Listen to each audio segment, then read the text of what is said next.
Hello students. आज का topic है हमारा क्लासिफिकेशन ऑफ कॉस्ट और कॉस्ट शीट्स। इससे पहले हमने पढ़े थे एलिमेंट्स ऑफ कॉस्ट। आज हम पढ़ेंगे classification of cost. Classification of cost 3 भागों में विभाजित होती है कॉस्ट अकाउंटिंग के अंदर। नंबर 1 जनरल और step wise classification. Number 2 classification the basis of variability.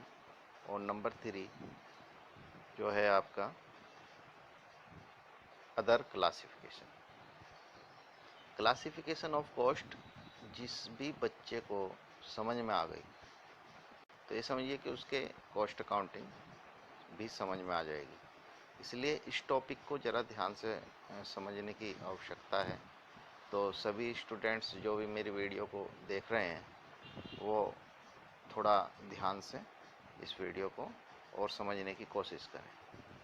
तो जैसा कि हमने बताया क्लासिफिकेशन कॉस्ट 3 प्रकार की होती है। नंबर 1 जनरल और step wise cost, step wise classification. Number 2 classification on the basis of variability. और नंबर 3 अदर क्लासिफिकेशन। सबसे पहला जो स्टेप वाइज क्लासिफिकेशन है ये भी इम्पोर्टेंट है, क्योंकि जितनी भी आपकी जो कॉस्ट शीट है वो इसी स्टेप वाइज क्लासिफिकेशन के बेस पर आधारित होती है। इसलिए इसको समझना बहुत ज़्यादा महत्वपूर्ण है। चलिए सबसे पहले इसी को समझते हैं कि जनरल और स्टेप वाइज क्लासिफिकेशन किस प्रकार से होता है। इसमें बताया गया है कि किसी वस्तु या सेवा की कुल लागत को विभिन्न चरणों में ज्ञात किया जाता है जो निम्नलिखित है। वो चरण कौन कौन से हैं? पहला चरण है प्राइम कॉस्ट का। दूसरा है फैक्ट्री और वर्क कॉस्ट। तीसरा है आपका कार्यालय या उत्पादन लागत, ऑफिस कॉस्ट और कॉस्ट ऑफ प्रोडक्शन। और चौथा है आपका टोटल कॉस्ट। प्राइम कॉस्ट क्या होती है? सबसे पहले समझते हैं कि प्राइम कॉस्ट कहते किसे हैं। प्राइम कॉस्ट क्या होती है? प्राइम कॉस्ट का मतलब क्या है? तो प्राइम कॉस्ट को अगर देखा जाए इसे मूल लागत कहते हैं। तो मूल लागत कैसे ज्ञात की जाती है? डायरेक्ट मटेरियल, डायरेक्ट लेबर और डायरेक्ट एक्सपेंसेस या डायरेक्ट ओवरहेड्स को जब हम जोड़ देते हैं तो इनका योग ही जो है वह प्राइम कॉस्ट कहलाता है। इनका योग ही प्राइम कॉस्ट कहलाता है। डायरेक्ट मटेरियल, डायरेक्ट लेबर और डायरेक्ट एक्सपेंसेस, इनका योग क्या कहलाता है? मूल लागत कहलाता है। नंबर 2 है आपका फिर नंबर 2 पॉइंट है फैक्ट्री और वर्क कॉस्ट। फैक्ट्री और वर्क कॉस्ट क्या है? मूल लागत में जब आप अप्रत्यक्ष सामग्री या अप्रत्यक्ष श्रम या गुड मॉर्निंग कारखाना उपरिव्यय को जोड़कर कारखाना लागत ज्ञात की जाती है, उसे हम क्या कहते हैं? वर्क कॉस्ट या फैक्ट्री कॉस्ट कहते हैं। जैसे इसमें हमने एक एग्जांपल के तौर पे दिखाया गया कि प्राइम कॉस्ट हमने जब निकाल लेते हैं तो उसके बाद उसमें हमने इनडायरेक्ट मटेरियल जोड़ दिया, इनडायरेक्ट लेबर जोड़ दी, फैक्ट्री ओवरहेड्स जोड़ दिए, वर्क इन प्रोग्रेस जोड़ दिया। जो वर्क इन प्रोग्रेस जो होगा फैक्ट्री के बिगनिंग का, और जो एंडिंग का होगा यानी ओपनिंग वर्क इन प्रोग्रेस और क्लोजिंग वर्क इन प्रोग्रेस, उसमें से हम घटा देते हैं। कोई सेल ऑफ स्क्रैप होगी वो घटा देंगे। तो इसमें से जो योग योग योग किया है प्राइम कॉस्ट में, उन्हें ऐड करने के बाद इसमें से लेस कर देंगे सेल ऑफ स्क्रैप और वर्क इन प्रोग्रेस। और जो लेस करने के बाद जो आपका योग आएगा वह आपकी फैक्ट्री कॉस्ट या वर्क कॉस्ट कहलाएगी। नंबर 3 है आपका ऑफिस और प्रोडक्शन कॉस्ट।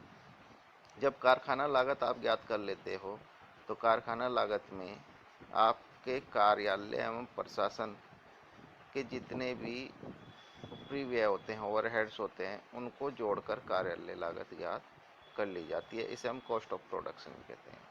जैसे हमने फैक्ट्री कॉस्ट निकाल ली थी, फैक्ट्री कॉस्ट में हमने क्या जोड़ा है?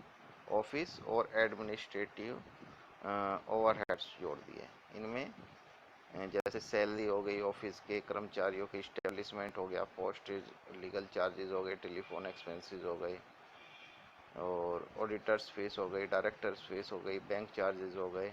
ये सब के सब जोड़ने के बाद जो योग हमारा आता है उसे हम ऑफिस कॉस्ट या कॉस्ट ऑफ प्रोडक्शन कहते हैं। यहाँ तक कि आपके समझ में आ गया होगा।